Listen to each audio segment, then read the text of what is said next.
Hey, good morning, everyone. So glad you're here this morning. Thank you for sharing your devotional time with me, and I hope this is something that can minister to you. Have you ever read a biography about any individual celebrities, historical figures? Some of y'all might enjoy them, and others of you may have done what was required in school, and beyond that, you couldn't care less about biographies. Some of you may watch biographies on video, watch movies about biographies. I know our lead pastor, Pastor Hal, loves that kind of stuff. When you read biographies, you learn about people. You learn about intimate details. You become informed either about a picture of their life or even their entire life in a bigger picture or a bigger form. You get informed about who they were. You find out driving forces behind their decisions in life, driving forces behind who they were. But here's the thing. After you read a biography, let's say it's a celebrity, and you read that biography, do you know that person? Do you know them? Can you say they're a personal friend? Can you say they're acquaintance? Do you know them? Of course you don't. But so many people treat Jesus Christ this way. They read the Bible, but they read it like a biography. They read it about Jesus, but they don't realize who Jesus is. As they read their Bible, they become informed about intimate details of his life, intimate details about who he is. They become informed about his decision-making processes, about where he was, where he is, and where the future of humanity is going. But they read the Bible as a biography, and it doesn't let them know Jesus. They just know about Jesus. It's a biography to them. That's a huge difference. But in Jeremiah 24:7 it says, I will also give them a heart to know me, for I am the Lord their God.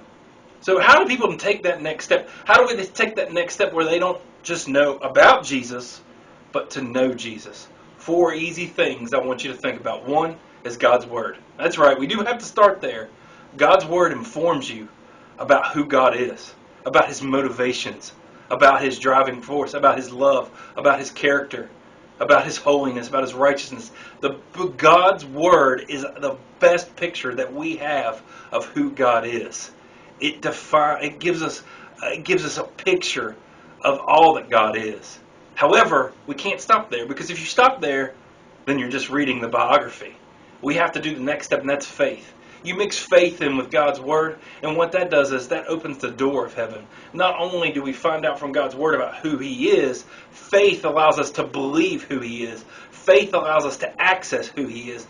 Faith allows us to access those things that God has for us that are written in God's Word and makes them come alive. By mixing faith, it allows us simply to take believing and put it into action.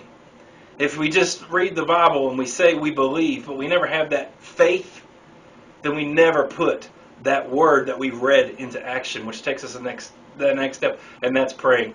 Praying is spending time with actually who God is. It allows his Spirit to minister to us. It allows us to speak to his Spirit.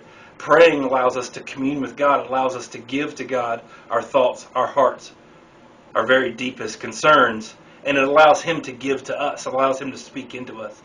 Lastly, attending church. Attending church is so important because, number 1, because Jesus said it is, but number 2, it gives us that support system for our faith. It invigorates our faith. It gives us the driving force to our faith. Church helps our faith, our belief system, to be strengthened. See, knowing Jesus personally is the main ingredient. To know who he is, that's the main ingredient to our life.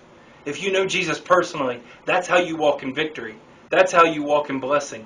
That's how you walk in overcoming. Knowing Jesus personally allows that word to be living in our life.